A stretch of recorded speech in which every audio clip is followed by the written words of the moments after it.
Software से ना ये पता नहीं क्यों बड़ा स्लो हो जाता है सिस्टम।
ये देखें, जो मैं ना आपको दिखाना चाह रहा था असल में, ये अब पेंगल फला की साइट देखें, ये इन्होंने भी यही CMS यूज़ किया एग्जैक्टली जो हम कर रहे हैं वर्डप्रेस का ना।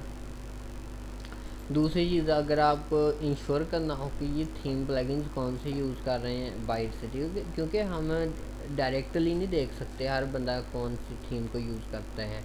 ये मॉडिफाइड होते हैं, इनके अपने डेवलपर्स ने मॉडिफाई की होती हैं चीज़ें। हम इनके कुछ चीज़ों को देख रहे हैं, जैसे लाइक अगर आप रिसोर्स पे जाते हैं ना, यहाँ पता चलता है रिसोर्स कौन सा है। ये देखिए, यहाँ पे हम देख रहे हैं WP एडमन की फ़ाइल एग्जैक्टली। अब कोर फाइल्स होती हैं वर्ड पैस की, जब हमने इंस्टॉल किया होते हैं। मैं दिखाता हूँ यहाँ से आपको। अब ये हमारे फाइल्स के अंदर भी जनरेट हुई हैं। देखें, ये हमारी इंस्टॉलेशन है, इधर गई वेबसाइट।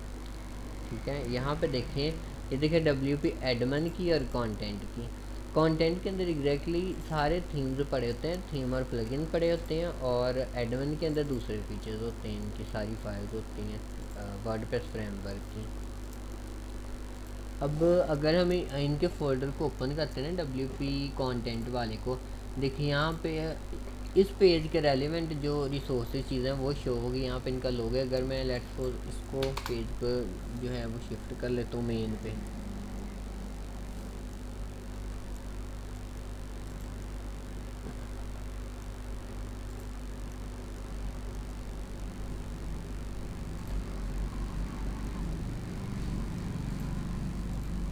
ये देखिए हम इनके प्लगइन्स को तक को एक्सेस कर सकते हैं। देखिए यहाँ पे ये पूरी लिस्ट आ जाएगी हमारे पास। देखिए, कॉन्टैक्ट फॉर्म 7 का इन्होंने प्लगइन यूज़ किया है, और कॉन्टैक्ट फॉर्म 7 डेटाबेस हैं। उसके अलावा मेन्यू आइकन है। हाँ, मैं आपको इनसे ना करवाऊँगा सबकी, मैंने सब यूज़ किए हुए हैं। इसके अलावा जो इन्होंने यूज़ किया है, जो स्लाइडर है इनका, ठीक है, जो ये ऊपर इनके जो स्लाइड हो रही थी फर्स्ट इमेज, ये स्लाइडर है। इसके अलावा दूसरी तीसरी ये कंप्लीट नहीं शो होते कुछ की, जो जो इस टाइम वर्किंग में हैं। यहाँ पे मेन पेज पे सिर्फ वही प्लगइन यहाँ पे शो होते हैं।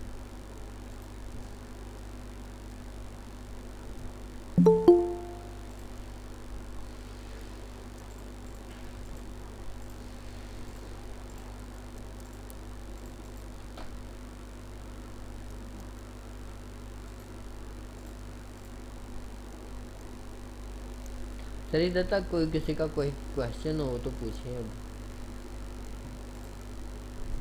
उसके बाद आपको प्लगइन की जो मेन वर्किंग है उस पे काम करते हैं हम।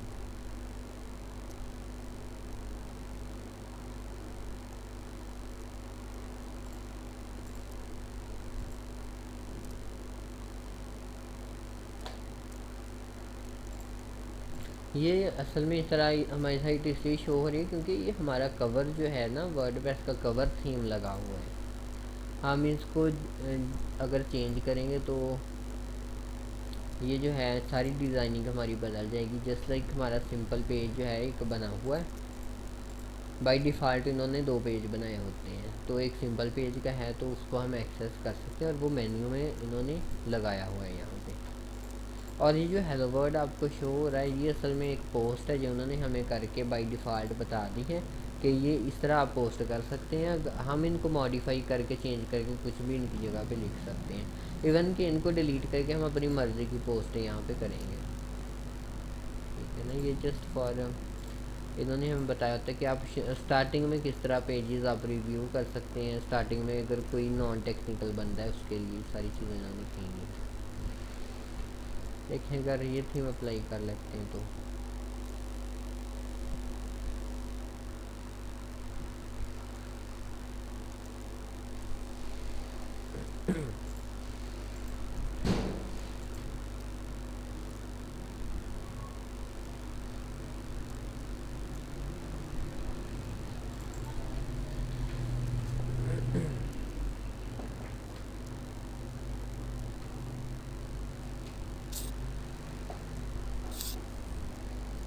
ये देखें वो थीम बदला है, वो सारा डिज़ाइन बदल गया। आपकी जो वेब का डिज़ाइन है ये रियल में डिपेंड करता है आपके थीम पे।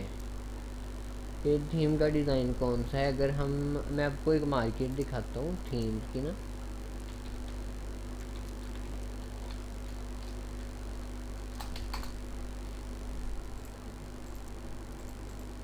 यहाँ पे तो जो हमारे यहाँ पे थीम होते हैं ना वर्डप्रेस के, बाय डिफ़ॉल्ट फ्री थीम है यहाँ पे।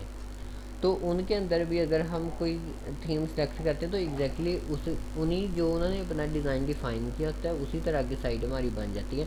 लेकिन अगर हम कहते हैं कि हम क्लाइंट की मर्ज़ी की साइट बना के दें, जैसे लाइक कोई लिस्टिंग साइट है, बिजनेस साइट है, या कोई बिल्डिंग कंस्ट्रक्शन वगैरह की साइट होती है कॉमर्स की, तो उसके लिए हम सर्च करते हैं वर्किंग वाइज थीम के स्टाइल सर्च करते हैं। मैं यहाँ पे आपको ना करके दिखाता हूँ इधर। इनके अगर आप सर्च इंजन पे करेंगे, जस्ट लाइक अगर आप लिखते हैं बिजनेस वेबसाइट,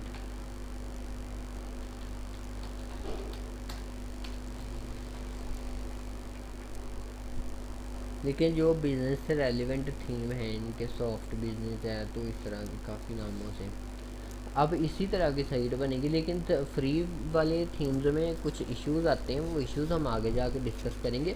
अगर हम इस थीम को यूज़ करते हैं, अगर ये फ्री है तो ये कभी भी इस तरह का नहीं बनेगा। देखें अब हमारे पास ये थीम है एक बिजनेस सॉल्व का, ठीक है। तो मैं इसको इंस्टॉल कर लेता हूँ आपके सामने, लेकिन ये कभी भी साइट इस तरह की नहीं होगी। हमारे पास अभी साइट में कंटेंट ही नहीं है, तो ये फ्रेम सा सिर्फ शो होगा डिज़ाइन के साथ। ऊपर मेन्यूज आ जाएगा या विजेट्स और फूटर आ जाएंगे, बाकी ये सारा फ्रेम ही रहेगा। जस्ट लाइक ये जिस तरह ये फ्रेम शो हो रहा है, जितना डाटा होगा डाटा के मुताबिक ही थीम शो होगा, थीम के डिज़ाइन।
डायरेक्टली। ये भी इंस्टॉल हो गया, इसको एक्टिव कर लेते हैं यहाँ से।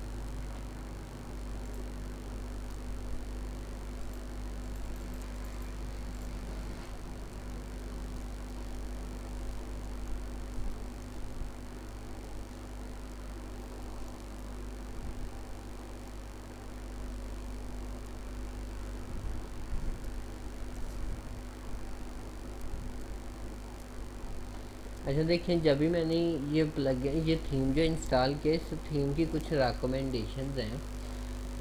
अगर हम उनके मुताबिक चलेंगे रिकमेंडेशन पर, तो हम इस तरह का डिज़ाइन अचीव कर सकते हैं। देखिए ये कहते हैं कि हमारी ये थीम रिकमेंड करता है प्लगइन जिसका नाम है कॉन्टैक्ट फॉर्म 7।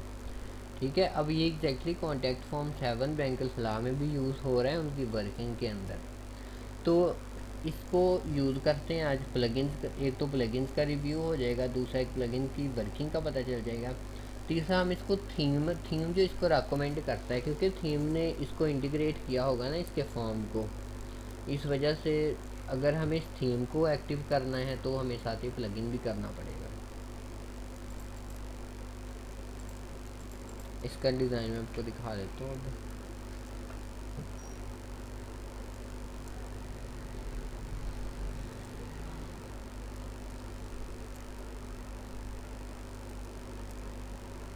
ये देखिए, अब हमने सिर्फ थीम चेंज किया है, ये सारा उसके लेआउट के मुताबिक सारा जो हमारा वेब पेज है वही चेंज हो गया है, इवन के फ़ॉन्ट और दूसरी दूसरी चीज़ें। लेकिन ये शो कंटेंट के मुताबिक ही होगा, जिस जिस तरह का हमारा कंटेंट होगा वही रीअरेंज होता रहेगा हर दफ़ा।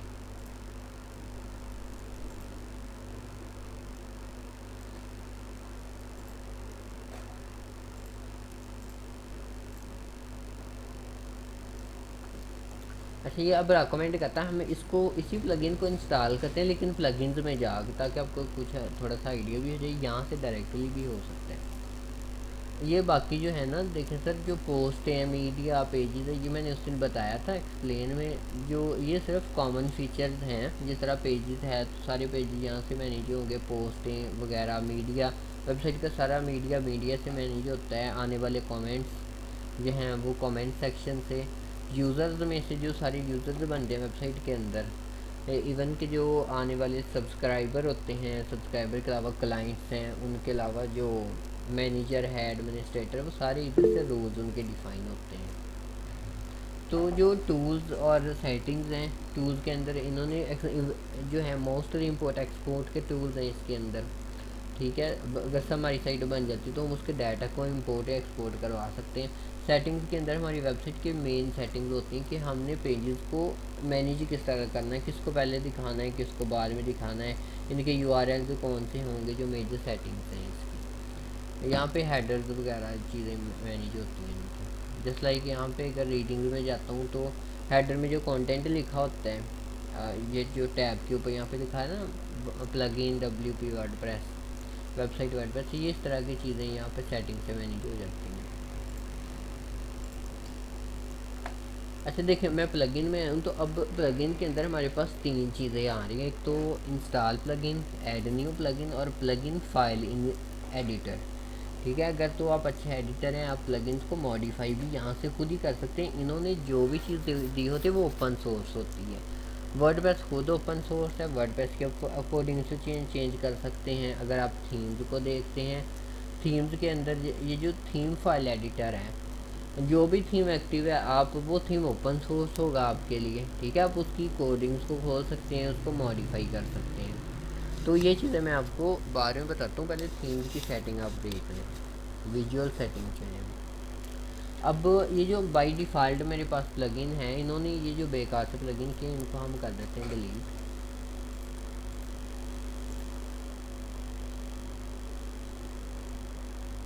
अच्छा, मैं यहाँ पे सर्च करता हूँ। अब प्लगइन्स की असल में वर्किंग क्या है, जिस तरह के अब मेरी वेबसाइट है, मेरी वेबसाइट के ऊपर अब कॉन्टैक्ट, जब मैं बनाता हूँ कॉन्टैक्ट वाला सेक्शन, तो ज़ाहिर बात है मुझे कॉन्टैक्ट फॉर्म भी चाहिए। अब कॉन्टैक्ट फॉर्म बनाने के दो ऑप्शन है मेरे पास, या तो मैं HTML के अंदर फॉर्म बनाऊँ, ठीक है, फॉर्म बना के उसको अपनी डेटाबेस, मेरे पास डेटाबेस मौजूद है, उसके साथ कनेक्ट करूँ। पहला तरीका तो ये हो जाएगा इस तरह। ठीक है, दूसरा तरीका ये है कि अगर मैं नॉन टेक्निकल हूँ, मुझे कोडिंग नहीं आती, तो फिर डायरेक्टली मैं क्या करूँगा, जो प्लगइन यूज़ करूँगा, ठीक है। प्लगइन का मतलब ये होता है कि कोई ऐसा बना हुआ कोड जो ऑलरेडी मौजूद है उसको हम इंटीग्रेट कर लेते हैं, बने हुए को सिर्फ यूज़ करेंगे हम, ठीक है। तो अब यहाँ पे मैं सर्च करता हूँ कॉन्टेक्ट, मेरी कोई भी प्रॉब्लम होगी, लेट्स से कि अगर मैं चाहता हूँ मैं स्लाइडर लगाऊँ, तो स्लाइडर मेरे लिए प्रॉब्लम है, तो मैं यहाँ पे लिखूँगा स्लाइडर, तो ये मुझे प्लगइन निकाल के देगा स्लाइडर से रेलिवेंट जितने भी डेवलपर्स ने कोड ऑलरेडी लिख के रखे हुए हैं। देखें, स्मार्ट स्लाइडर का है, मैं इसको यूज़ कर सकता हूँ, स्लाइडर गैलरी है इसको, ठीक है, कैजुअल है मेटा स्लाइडर, उसके अलावा स्लाइड बाय 10 वेबसाइट वेब, ठीक है। तो इस तरह देख कितने सारे प्लगइन्स हैं। अब हम जिसको भी यूज़ करेंगे उसे स्लाइडर ही बनेगा।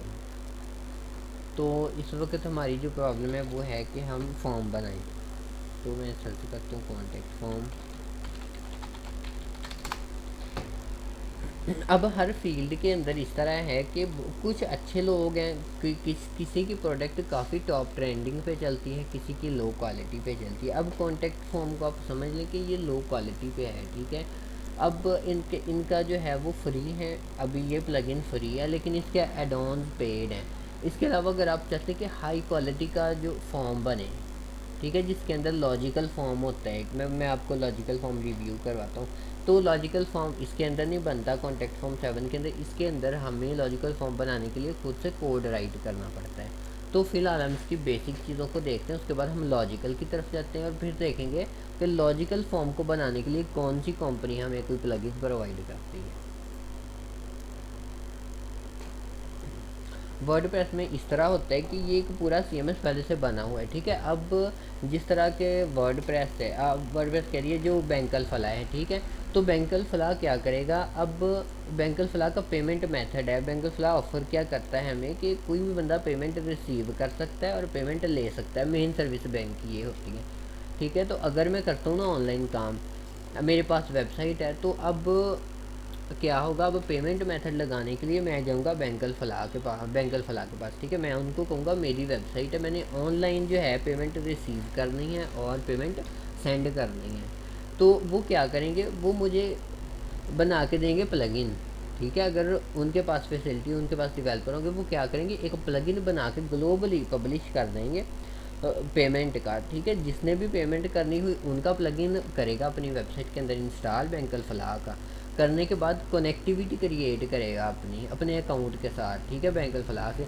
तो फिर उसकी सारी जो आने वाली जाने वाली पेमेंट्स है वो मैनेज होना शुरू हो जाएंगी बाय बैंकल फलाह। इस तरह होता है कि कोई भी डिपार्टमेंट अपना प्लगइन बना के देता है कि आप ये यूज़ करें और आप हमसे लिंक, आप हमारी सर्विसेज को यूज़ कर सकेंगे। इसी तरह अब पेपाल है, अगर पेपाल कितनी बड़ी सर्विस है, कंपनी है, तो अगर हम ई कॉमर्स में हैं, सेल परचेज करते हैं, तो डेफिनेटली हम पेपाल का प्लगइन यूज़ करेंगे अपनी वर्डप्रेस के अंदर। तो करने के बाद उसको कनेक्ट करवाएंगे पेपाल की कंपनी के साथ। तो अब जितने भी पेमेंट्स ऑनलाइन करते हैं मोस्टली पेपाल पे होती हैं, स्ट्राइप पे होती हैं, तो वो प्लगइन्स के थ्रू ही कनेक्टेड होती हैं सारी।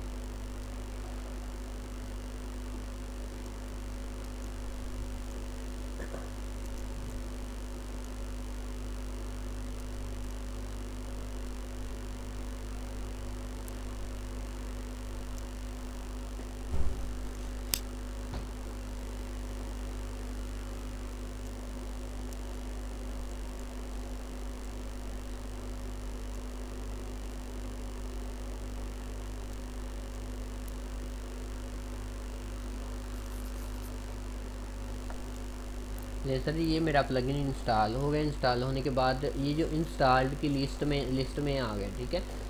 प्लगइन्स के ये जो प्लगइन्स हैं हमें दो ऑप्शन मेजर देते हैं, दो सब ऑप्शन, एक एक्टिवेशन का और डीएक्टिवेशन का, ठीक है।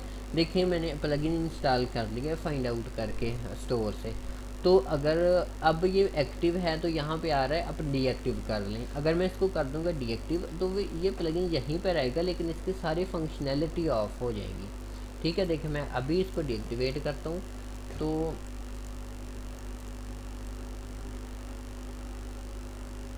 देखिए इसका जो साइड पे फीचर है वो ख़त्म हो जाएगा और अब ये इस तरह शो करवा रहा है कि या आप इसको डिलीट कर दें या आप इसको एक्टिव कर लें, ठीक है। मैं इसको दोबारा एक्टिव करता हूँ और इस पर इसकी सेटिंग में जाते हैं।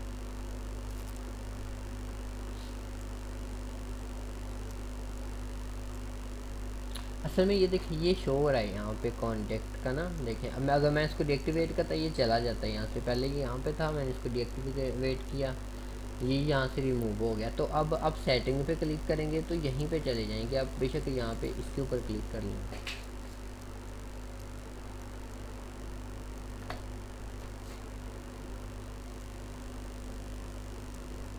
देखिए इनके ये हमारे पास कॉन्टैक्ट फॉर्म 7 का जो इंटरफेस है, यहाँ से हम ऐड न्यू फॉर्म कर सकते हैं। यहाँ पे इन्होंने एक हमें बना के दे दिया है फॉर्म, इसको हम एडिट करते हैं, ये है किस तरह का फॉर्म।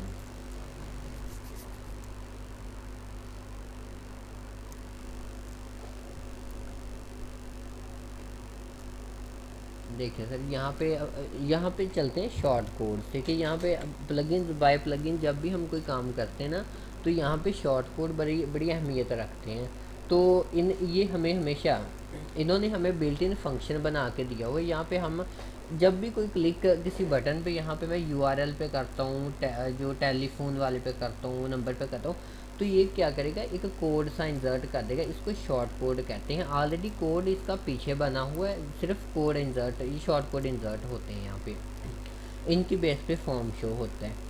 अब देखिए हमारे पास है योर नेम का, योर ईमेल का, सब्जेक्ट का और मैसेज, योर मैसेज का। ठीक है, अब इसके साथ ऑप्शनल लिखा हुआ है, इसका मतलब है कि बंदा इसको फिल करे या ना करे फॉर्म सबमिट हो जाएगा। जिनके आगे स्टार लगा हुआ है, इसका मतलब है कि ये लाजमी फिल करने हैं उनको, इसके बगैर फॉर्म फिल नहीं होगा। एक सबमिट के बटन का शॉर्ट कोड है, इसको अब टेस्ट करके देखें। यहाँ पे देखें वो कहते हैं कि copy the short code and paste into your post page और टेक्स्ट विजेट कंटेंट। वो कहते हैं कि आप इसको पेस्ट कर लें, जो एक कोड बना हुआ है, इसको आप जहाँ मर्जी पेस्ट करें, वहाँ पे आपका कॉन्टेक्ट फॉर्म शो हो जाएगा। तो लेट्स ट्राई, हम इसको ट्राई करके देखते हैं। यहाँ पे जाते हैं हम पेजेस को, इसको ओपन न्यू टैब कर लेते हैं।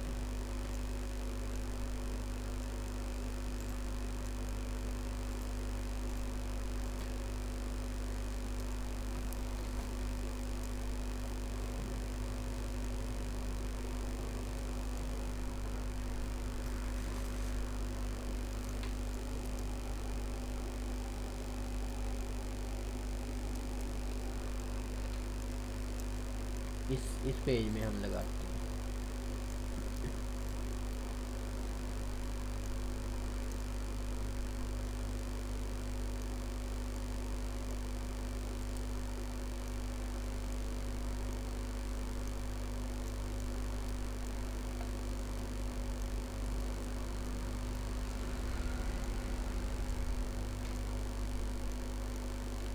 देखिए फिलहाल यहाँ पे सिर्फ कंटेंट है, तो इसको मैं इधर से करता हूँ एडिट।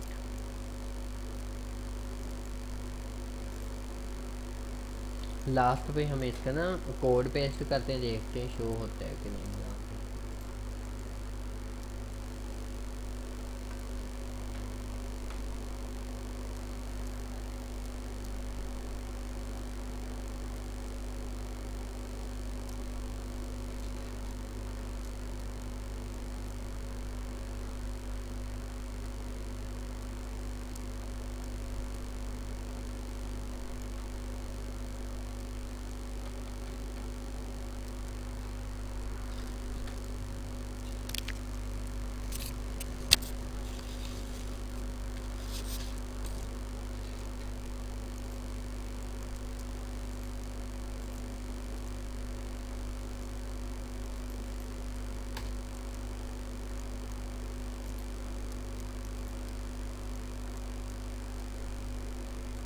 देखिए मैंने कोड पेस्ट किया, उसने ऑटोमेटिकली वो फीचर ही पूरा इंपोर्ट करवा दिया यहाँ पे।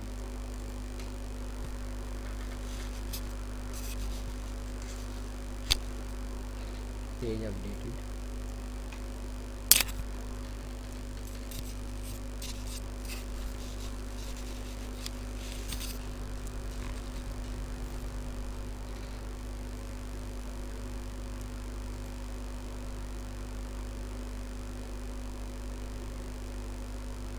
ये देखिए शो हो गए यहाँ पे योर नेम। अगर मैं यहाँ पे राइट करता हूँ फॉर्म तो शो हो गया, इसको टेस्ट करके देखते हैं अभी।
देखिए मैंने किया सबमिट पे क्लिक, इसने मुझे क्या कहा है, ये कहते कि there is an error on your form.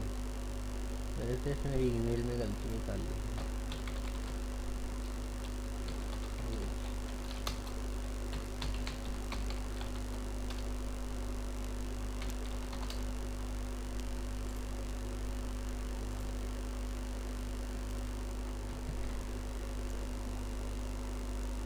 Sending the message error.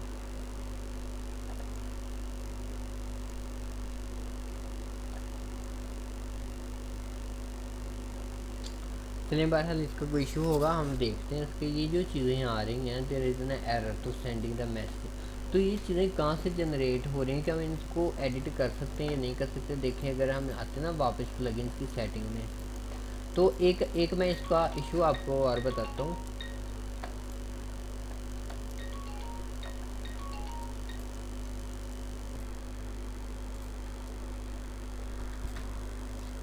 जी अब कोई क्वेश्चन है तो आप पूछें, आपकी तो आवाज़ ही नहीं आती इधर।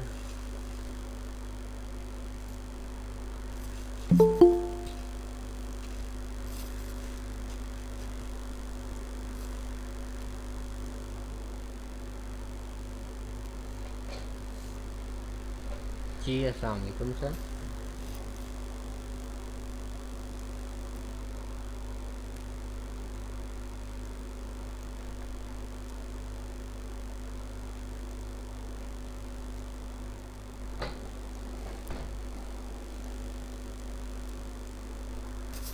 हेलो, आवाज़ आ रही है मेरी आपको?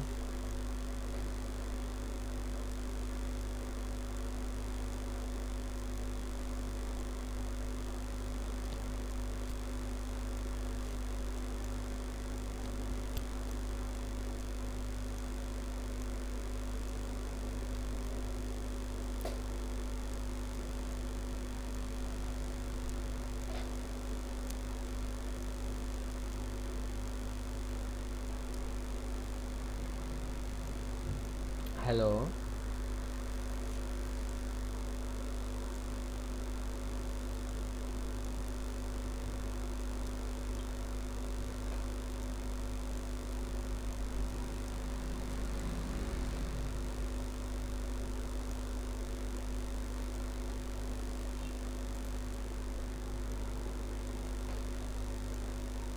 जी सर, आप कर रहे हैं बात, आपकी तो आवाज़ नहीं आ रही उधर।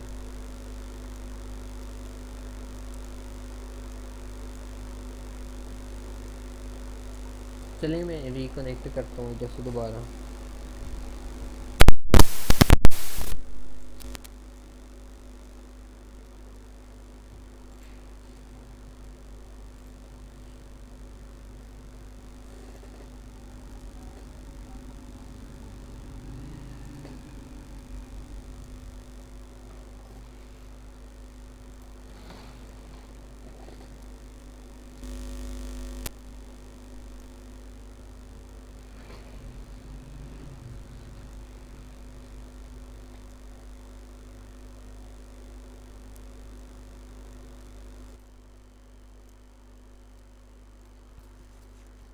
जी सर, आप कोई भी शो आप लिख दें, कोई नहीं, मैं यहाँ से ना आपको रिस्पॉन्ड कर दूँगा। तो फिर बाद में जो इशू है मेरी तरफ है या किस तरह है, तो फिर बाद में हम क्लियर कर लेते हैं।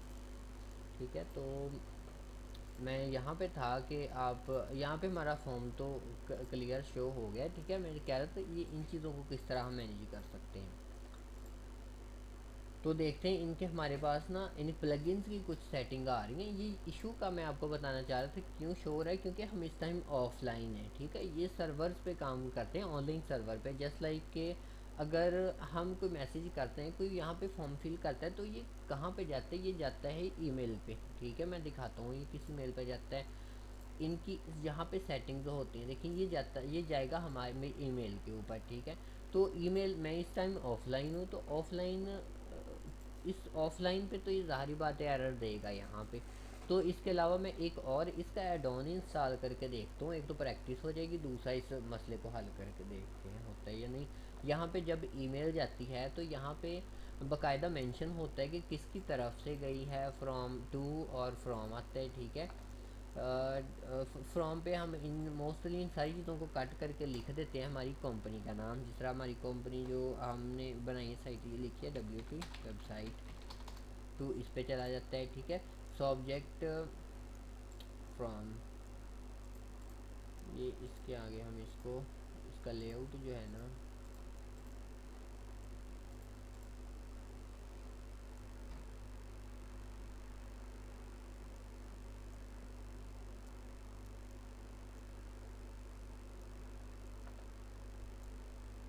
अच्छा देखें ये चीज़ थी, उसने जिस तरह हमें एग्जांपल दी है कि आप नाम लिखने के बाद उसकी ईमेल भी साथ लिखें।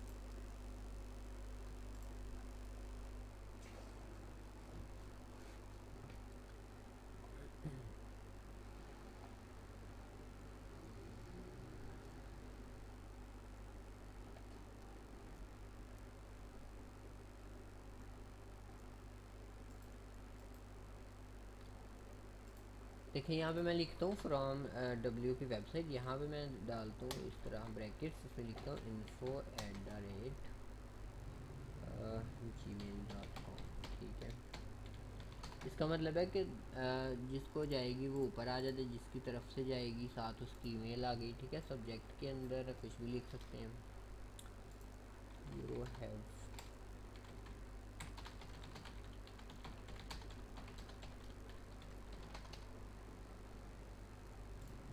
You have receive new message, ठीक है। तो उसके बाद आ जाता है कि एडिशनल हेडर, एडिशनल हेडर को हम मोस्टली ब्लैंक भी रखते हैं, मोस्टली ब्लैंक भी रखते हैं। इसके अलावा जो हमारा होता है इसके अंदर के रिप्लाई टू किसको होगा, ठीक है। इसमें हमने लिखा होता है कि नो रिप्लाई हो, अगर रिप्लाई हो तो किसको हो, ये इस तरह की सेटिंग होती है। इसके बाद आ जाता है हमारा ये मेन चीज़ बॉडी के अंदर। यहाँ पे आप देख रहे होंगे कि फ्रॉम के बाद आ रहा है यूर नेम का एक कोड है, उसके बाद जनाब यूर ईमेल का है, इसको रिमूव कर देते हैं। उसके बाद सब्जेक्ट के बाद कोड आ रहा है एक, ठीक है। ये इंटरलिंक करते हैं आपके फॉर्म के साथ, तो फॉर्म देख लेते हैं। हर हर हर फील्ड के एवज एक शॉर्ट कोड जनरेट होता है। देखें अब यहाँ पे अगर हमारे पास ना है एक फील्ड है यूर नेम, तो अब जब यूर नेम की जो इस पोर्शन में जो भी हम टेक्स्ट लिखेंगे और टेक्स्ट हमारा स्टोर जहाँ पे भी स्टोर होगा और जहाँ पे भी शो होगा वो किसकी बेस पे होगा, वो इसी शॉर्ट कोड की बेस पे होगा यूर नेम। जहाँ पे आप लिख देंगे ये शॉर्ट कोड, तो जो भी डाटा यहाँ पे फिल किया गया होगा वो वहाँ पे शो हो जाएगा। लेट्स से कि यहाँ पे अगर किसी ने अपना नाम लिखा है ना, तो हम इसको लॉजिकली कैसे सेट करेंगे, you have receive new messages from, देखें ये मैंने एक लॉजिकली सेट की है सेटिंग, देखें फ्रॉम आगे यूआर नेम। अब होगा क्या, जब भी किसी यूज़र को ईमेल जाएगी तो उसको ऐसा लगेगा कि मुझे किसी ने मुखातिब करके कोई ईमेल किया स्पेशली, लेकिन ये बाय डिफ़ॉल्ट कंप्यूटर पे सेटिंग हो गई है कि हर यूज़र के साथ ये इंटीग्रेट करेगा। देखिए यहाँ पे अगर कोई बंदा लिखता है ना यूआर नेम, मैं यहाँ पे मौसम लिख देता हूँ, तो मुझे दोबारा रिटर्न ईमेल आएगी। मुझे यहाँ पे रिटर्न डेवलपर को रिटर्न ईमेल जाएगी कि you have receive a new message from Musab, ठीक है। अब ये कितनी रिस्पॉन्सिव है। इसी तरह जो मुझे वेरिफिकेशन ईमेल आएगी, क्योंकि मैं क्लाइंट हूँ, मुझे अगर वेरिफिकेशन ईमेल आती है तो इसी तरह मैं उसको भी लॉजिकली सेट करूँगा, ठीक है। ये इस वजह से शॉर्ट कोड है। हम जितने फील्ड यहाँ पे बनाते रहेंगे, यहाँ पे हमारे पास 4 फील्ड हैं एग्जैक्टली, हमारे पास 4 शॉर्ट कोड बने, ईमेल का, सब्जेक्ट का और योर मैसेज का। आप इनको चेंज नहीं कर सकते, करेंगे तो एरर आएगा, ठीक है। यहाँ पे 2 चीज़ें हैं मज़ीद, ये भी शॉर्ट कोड से मैनेज होने वाली। This email was sent from a contact form on site title और साइट यूआरएल। देखें बाज़ का इस तरह होता है कि हम साइट टाइटल बदल देते हैं, ठीक है। अगर मेरा लेट्स सपोज कि मेरा साइट टाइटल है WP वेबसाइट, ठीक है, मैं परसों इसको करने वाला हूँ WP साइट, ठीक है। तो मुझे यहाँ पे याद भूल जाएगा कि मैंने यहाँ से भी चेंज करना था इसको, तो यहाँ पे बाय डिफ़ॉल्ट मैं कोड यूज़ कर लूँगा। ये कोड ऑटोमेटिकली मैं 1000 दफ़ा बदलता रहूँ दिन में, जितनी मर्ज़ी दफ़ा बदलता रहूँ, ये ईमेल के अंदर ऑटोमेटिक चेंज होता रहेगा, ठीक है। यूआरएल तो डेफिनेटली वही रहेगा, यूआरएल तो मैं नहीं ना बदलूँगा, या मैं लिखूँगा इस तरह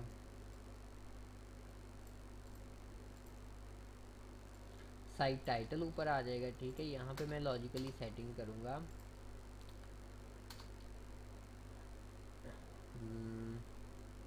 देखें इस तरह। अब जब आप इसको लाइव देखेंगे ना तो क्या होगा, आपको साइट का टाइटल इस तरह शो हो रहा होगा WP वेबसाइट, और नीचे शो हो रहा होगा आपको www.wpwebsite.com। ये क्लाइंट को इस फॉर्म में शो होगा। लेकिन ये देखें बैकएंड पे हमने इस तरह कोड लगा दिए। ये इसकी लाइव प्रैक्टिस करेंगे ना तो ज़्यादा बेहतर समझ आएगी। उसके लिए हमें ज़रूरी है कि हम थोड़ा सा लाइव किसी साइट पे मूव हो जाएं। बहरहाल अभी सिर्फ इन चीज़ों का ओवरव्यू करते हैं, इसमें इसके बाद टेस्ट भी करेंगे। यहाँ पे दूसरा ऑप्शन आ रहा है हमारे पास नीचे, यहाँ पे अटैच का आ रहा है। अटैच का क्या मतलब होता है कि अगर हम उसके साथ कोई चीज़ अटैच करते हैं, जिस तरह के बाज़ औक़ात आपने देखा होगा, आप किसी को मैसेज करते हैं ना तो आपको रिटर्न में कोई उनका आता है रिप्लाई, तो वो साथ आपको अपनी फ्री बुक देते हैं या कोई ना कोई अपना एक शॉर्ट कॉपी देते हैं कि आप हेल्प के लिए यहाँ पे से हेल्प लें। आप वहाँ से डाउनलोड कर लेते हैं। बाज़ दफ़ा आपके साथ हुआ भी होगा, जिस तरह आप किसी को सब्सक्राइब करते हैं तो रिटर्न में आपको उनकी एक फ़ाइल आती है। ठीक है, तो यहाँ पे वो फाइल अटैच होगी, उसका एक कोड होता है, वो मैं आपको करके दिखा दूँगा जब हम इसको प्रैक्टिस करेंगे। तो यहाँ पे आता है सेकंड ईमेल। फर्स्ट ईमेल गई है डेवलपर को, ठीक है, जिसने मैसेज रिसीव करना था क्लाइंट का। अब सेकंड ईमेल कन्फर्मेशन की जाएगी क्लाइंट को जिसने मैसेज सेंड किया है। ठीक है, यहाँ पे हम इसका हेडर लिखेंगे वेरीफाई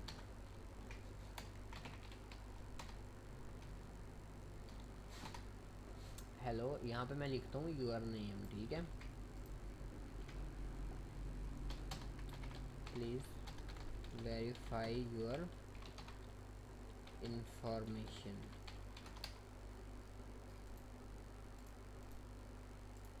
देखें अब जो क्लाइंट है, जब जब वो कोई फॉर्म फिल करेगा ना, लेट्स सपोज मैं क्लाइंट हूँ, जब मैं ये फॉर्म फिल करूँगा तो मुझे रिटर्न में वेरिफिकेशन की ईमेल आएगी। वहाँ पे लिखा होगा हेलो हेलो मुसब। यहाँ पे आएगा मुसब, इस शॉर्ट कोड की जगह पे आ जाएगा प्लीज़ वेरीफाई योर इन्फॉर्मेशन। तो मुझे इस तरह लगेगा कि मुझे उन्होंने बाकायदा मुखातिब करके कोई ईमेल सेंड की है। लेकिन बैकएंड पे आप देख सकते हैं ये एक ऑटोमेटिक प्रोसीजर है।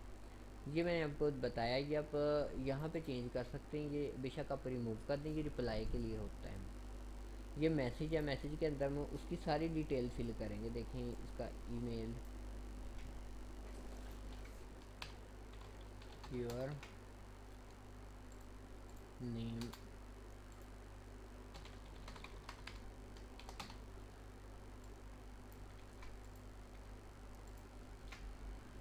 As well. इसको बाकी चीज़ों को भी हम सेट करते रहेंगे। यहाँ पे देखें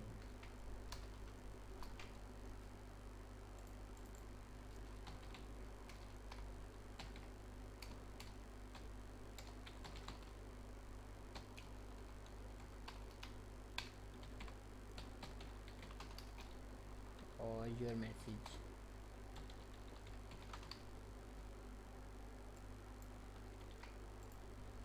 देखें ये इसका हो गया लॉजिकल सेटअप।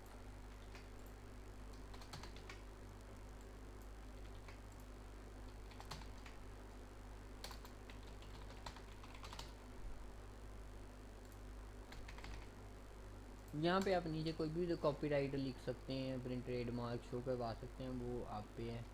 वो इसकी डिज़ाइन पे डिपेंड करता है, आप जिस तरह का मर्जी शो करवाते रहें नीचे।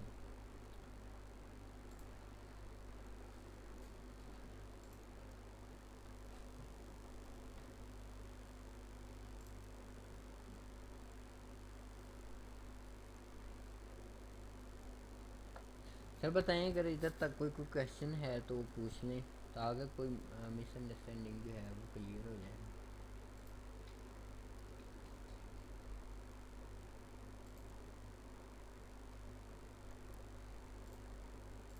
अच्छा, इसके बाद जो मैसेजेस वाला पोर्शन है, देखिए मैं हम यहाँ पे देख रहे थे ना कि मैसेज जो सेंड नहीं हो रहा, लेकिन नीचे आ रहा है there is an error trying to send your message.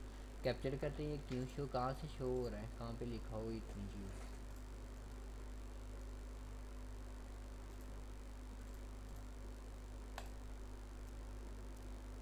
Even इसमें ये भी चीज़ें हैं कि अगर हम ईमेल करेक्ट नहीं लिखते तो, या इसको हम स्किप कर देते हैं तो ये हमें एक और मैसेज शो करवाएगा यहाँ पे।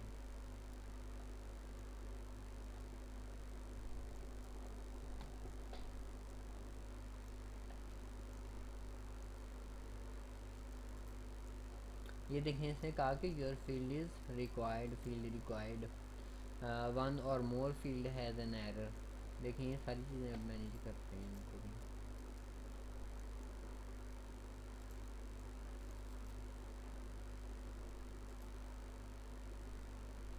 देखिए यहाँ पे आ रहा है send a message was send successfully. जब आपका मैसेज सक्सेसफुली सेंड होगा तो क्या शो होगा, हमें खुद भी यहाँ पे राइट कर सकता हूँ। बाय डिफ़ॉल्ट राइट लिखा हुआ है कि योर मैसेज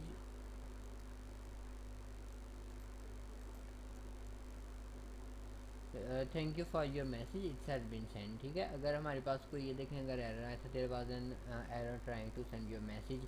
ठीक है, ये यहाँ पे अब एरर आया है वन और मोर फील्ड वाला।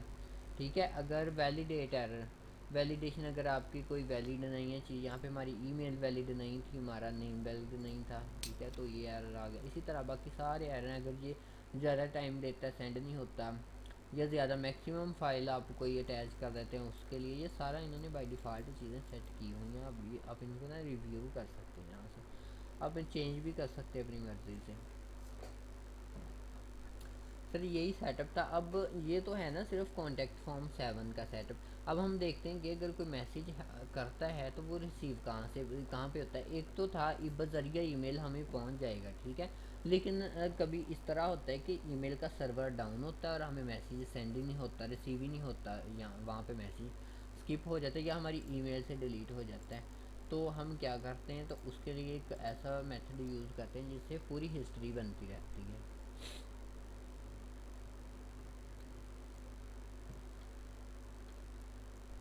उसके लिए एक नया प्लगइन है, उसको कहते हैं जो है कॉन्टैक्ट फॉर्म 7 डेटाबेस।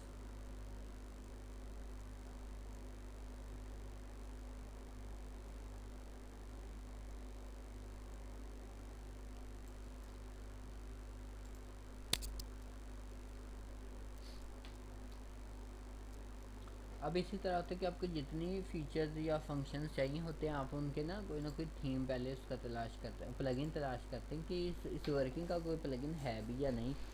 जैसा कि अगर आप कुछ सेल करना चाहते हैं तो डेफिनेटली सेलिंग का कोई आपको प्लगइन इंस्टॉल करना पड़ेगा, जिसको कहते हैं वो कॉमर्स। उस पर भी आते हैं, डिज़ाइनिंग का है, एलिमेंटर है, जीएस कंपोज़र है, उसके अलावा बहुत सारे हैं। पेमेंट मेथड के हैं, पेपाल का, स्ट्राइप का, टू चेकआउट, मल्टीपल हैं। हर एक जितनी भी प्रॉब्लम्स हैं उनके प्लगइन्स मौजूद हैं, आप सर्च कर सकते हैं उनको।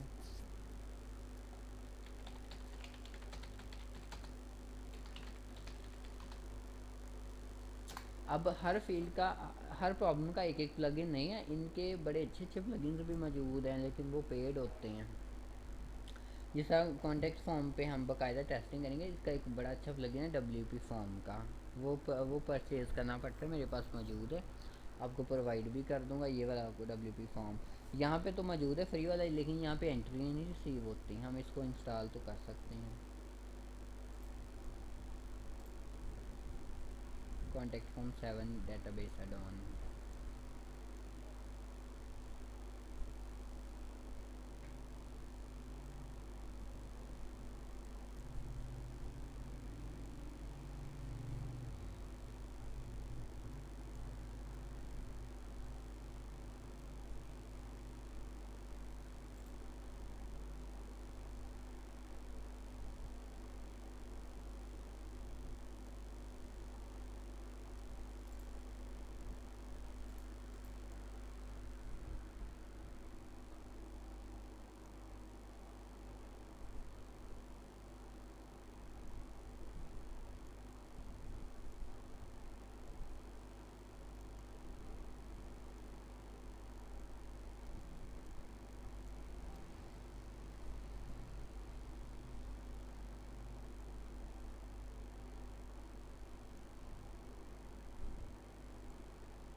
देखिए जब हमने प्लगइन इंस्टॉल किया है, साथ ही यहाँ पे एक और ऑप्शन क्रिएट हो गया है इसका, डेटाबेस का। तो यहाँ पे ना दोबारा टेस्ट करते हैं एक दफ़ा इसको।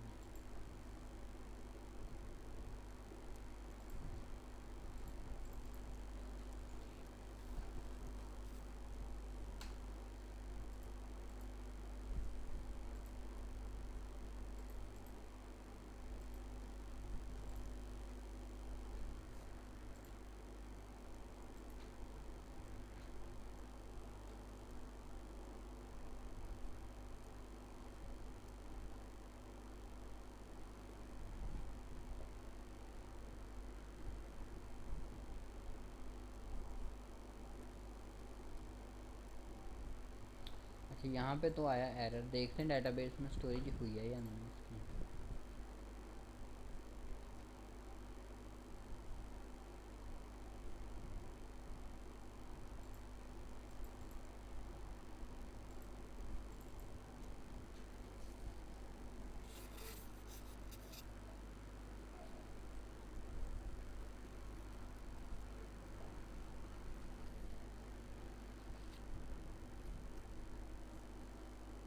ये देखें डेटाबेस में एक एंट्री काउंट हो गई है। इवन यहाँ पे ईमेल में तो नहीं गया, ईमेल पे सर्वर पे मसला था, लेकिन डेटाबेस ने इसको कैप्चर किया है। देखते हैं किस तरह रिसीविंग हुई है इसकी।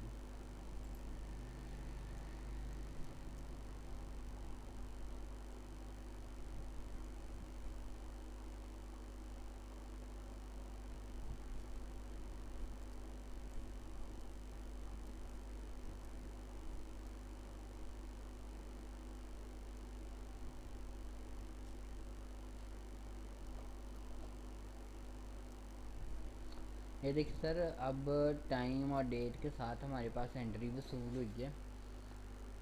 नेम, ईमेल, सब्जेक्ट और मैसेज, ये इसी तरह होता है। इसको अगर तो हम यहाँ पे फील्डें एक्सटेंड करते रहते हैं ना, जितनी मर्ज़ी बनाते रहते हैं, ये उतनी ही यहाँ पे ऑटोमेटिकली बनना शुरू हो जाती हैं। ठीक है, अब मैं इसको अब एक्सपोर्ट करता हूँ CSV में। अगर हमारे पास 100 या 150 एंट्रियाँ, इवन के थाउजेंड्स ऑफ एंट्रीज़ हैं, वो सारी एक्सेल में एक्सपोर्ट हो जाती हैं। आप इसको एक्सेल में रिव्यू कर सकते हैं। ठीक है, यहाँ पे मैं अगर इस पर क्लिक करता हूँ तो इसकी फर्दर डिटेल्स आएंगी हमारे पास।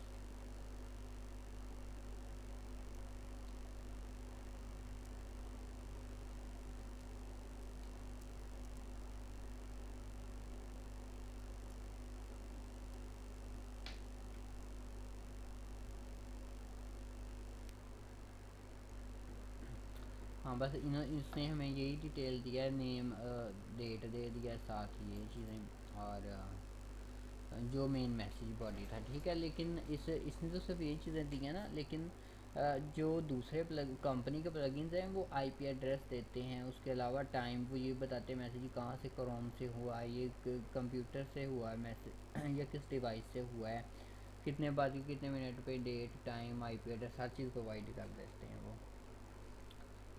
इसको देखते हैं इसमें कौन सी चीज़ें हैं।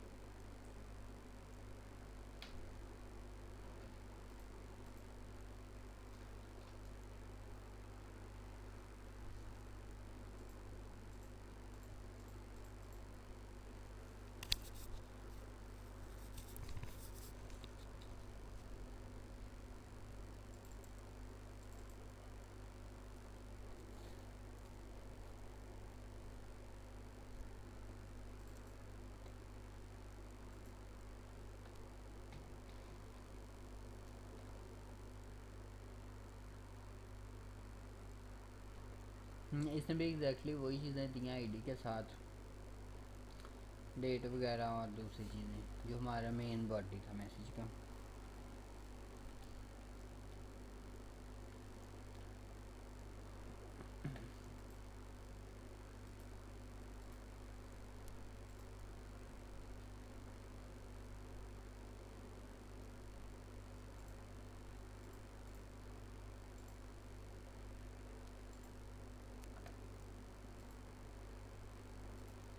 सर बहरहाल इधर तक ठीक है आज का। अगर कोई है क्वेश्चन ना आप यहीं पे कर दें, अगर नहीं भी है तो भी रिप्लाई कर दें ताकि मुझे पता हो। तो यहाँ पे आज तो सिर्फ कॉन्टेक्ट फॉर्म का था। इसके बाद आपको करवाता हूँ बिल्डर का, डिज़ाइनिंग बिल्डर का। उसके बाद आप डिज़ाइनिंग पे काम करेंगे। डिज़ाइनिंग पे के बाद आपको मैं एक वेबसाइट बनानी सिखाऊंगा इस तरह की।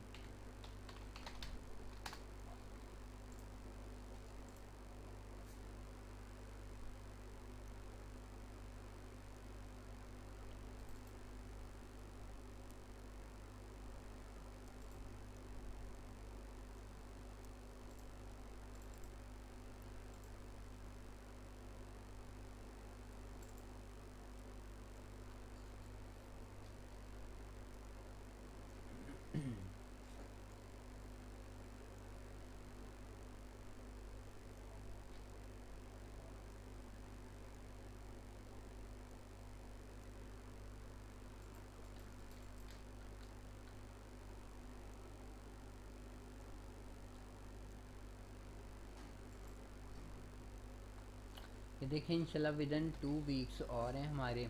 हम जो आप टेम्पलेट देख रहे हैं ना, हम इसी तरह की साइटें डिज़ाइन करना शुरू कर देंगे थीम्स की हेल्प से ना। तो अब यहाँ पे इंटरनेट का इशू अगर होता तो यहाँ पे ये ओपन हो जाना था ये कंप्लीट इसका डेमो।